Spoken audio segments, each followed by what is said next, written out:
Revolución industrial. Vamos a meternos en los bolsillos y en las mentes de quienes hicieron posible la revolución industrial. Porque piénsenlo, ¿de dónde salió todo el dinero para construir esas gigantescas fábricas, para tender miles de kilómetros de vías de ferrocarril o para financiar los inventos que cambiaron el mundo para siempre? Esa es la historia que vamos a desentrañar hoy, la increíble revolución financiera que fue el verdadero motor del cambio. Olvídense de lo que les contaron en la escuela. Esta es la historia del dinero, el riesgo y la ambición que forjaron nuestro mundo moderno.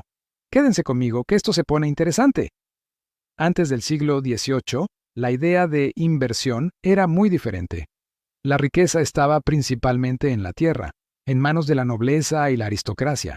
Prestar dinero era a menudo visto con recelo, y las oportunidades para que una persona común y corriente pudiera financiar una idea brillante eran prácticamente nulas.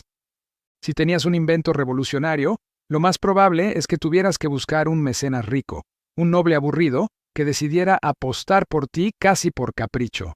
No existía un sistema, no había una estructura. Los bancos eran instituciones conservadoras, más enfocadas en gestionar la riqueza existente que en crear nueva. Era un mundo financieramente estancado, un terreno poco fértil para las ideas disruptivas que estaban a punto de explotar. Pero todo eso estaba por cambiar de una forma radical. El primer gran cambio vino con la agricultura. Mejoras como la rotación de cultivos y nuevos arados no solo produjeron más comida, sino que también generaron algo crucial: excedentes de capital. Por primera vez, había agricultores y terratenientes con dinero extra que no sabían dónde poner. Paralelamente, en las ciudades, una nueva clase social estaba naciendo: la burguesía. Comerciantes, artesanos y pequeños empresarios que, gracias a su ingenio y trabajo, acumulaban pequeñas fortunas. Eran personas con ambición, con visión de futuro, y estaban buscando oportunidades para que su dinero trabajara para ellos. Este nuevo capital, disperso en miles de manos, era como un río subterráneo buscando una salida. Necesitaba un cauce, un sistema que lo dirigiera hacia donde pudiera generar más riqueza. Y ese cauce fueron los primeros bancos modernos y las bolsas de valores. Aquí es donde la historia se pone emocionante. Imaginen que son un inventor, digamos, como James Watt, y han perfeccionado la máquina de vapor. Su invento tiene el potencial de cambiarlo todo, pero construir una sola de esas máquinas es carísimo. ¿Qué hacen? Aquí entran en juego las nuevas herramientas financieras. En lugar de buscar a un solo mecenas, ahora podían formar una sociedad anónima. ¿Qué significa esto? Básicamente, dividían la propiedad de su empresa en pequeñas partes llamadas acciones y las vendían al público.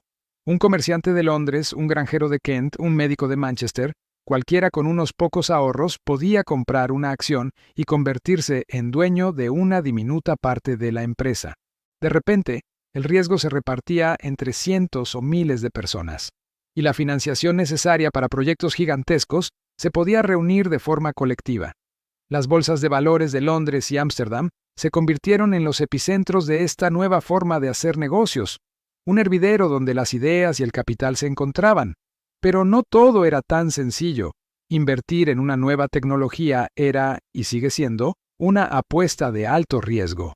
Muchas de esas primeras empresas textiles o mineras fracasaron estrepitosamente y sus inversores lo perdieron todo. Esto llevó a la creación de nuevos conceptos. Por ejemplo, los bancos empezaron a especializarse. Ya no solo guardaban dinero, sino que se convirtieron en analistas de riesgo. Evaluaban los planes de negocio, estudiaban la viabilidad de un nuevo canal o una nueva fábrica y decidían si conceder o no un préstamo. Nació la figura del banquero de inversión, un experto en conectar proyectos prometedores con capital dispuesto a asumir riesgos a cambio de grandes beneficios. Además, surgieron los seguros. Si ibas a construir una fábrica, podías asegurarla contra incendios.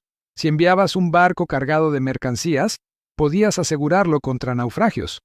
Esto reducía la incertidumbre y hacía que los empresarios fueran mucho más audaces a la hora de invertir y expandirse.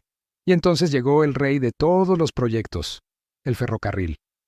Construir una línea de tren era una empresa de una escala nunca antes vista. Requería expropiar tierras, excavar túneles, construir puentes y fabricar locomotoras y vagones. La cantidad de capital necesario era astronómica, imposible de reunir para un solo individuo o un pequeño grupo. El ferrocarril se convirtió en el gran catalizador del mercado de capitales. Las compañías ferroviarias emitieron millones de libras en acciones, atrayendo a inversores de todas las clases sociales. La manía del ferrocarril se apoderó de Gran Bretaña.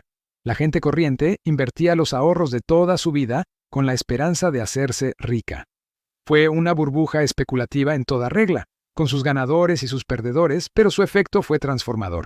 No solo se construyó una red de transporte que unificó el país y aceleró la industria, sino que familiarizó a toda una generación con la inversión, las acciones y la bolsa. El ferrocarril democratizó las finanzas. Este nuevo sistema financiero tuvo un impacto social profundo, con sus luces y sus sombras. Por un lado, permitió una movilidad social sin precedentes.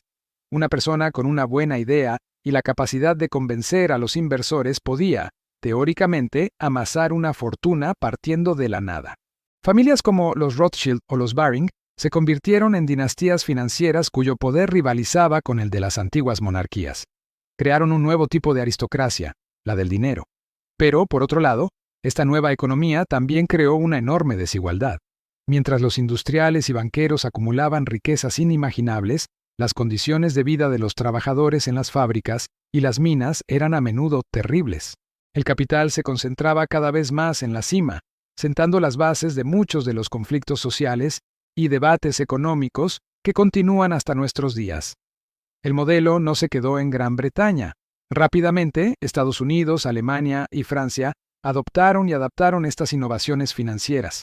En Estados Unidos, figuras como J. P. Morgan no solo financiaron ferrocarriles y la industria del acero, sino que llegaron a fusionar empresas enteras para crear gigantescos monopolios, los llamados trusts. Su poder era tal que en momentos de crisis financiera, como el pánico de 1907, era él, y no el gobierno, quien organizaba el rescate del sistema bancario. Este periodo, conocido como la Gilded Age o Edad Dorada, demostró el inmenso poder que había adquirido el capital financiero. El sistema que nació para financiar la industria se había convertido en una fuerza dominante por derecho propio, capaz de dirigir el destino económico de naciones enteras. Los bancos de inversión y las bolsas de Nueva York y Berlín se convirtieron en los nuevos centros del universo económico mundial. Así que, la próxima vez que escuchen hablar de la revolución industrial, no piensen solo en chimeneas y telares. Piensen en las salas de juntas de los bancos, en el bullicio de la bolsa de valores y en esos miles de pequeños inversores que, con su dinero y su confianza, apostaron por el futuro.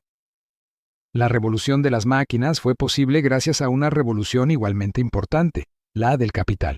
Se crearon las herramientas, acciones, bonos, préstamos especializados, seguros, que permitieron movilizar los ahorros de la sociedad y canalizarlos hacia la innovación.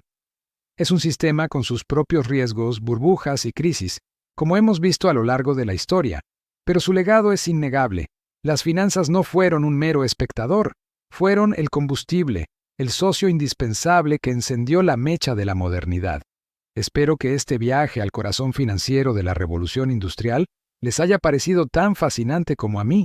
Nos demuestra que para entender los grandes cambios de la historia, a menudo hay que seguir la pista del dinero.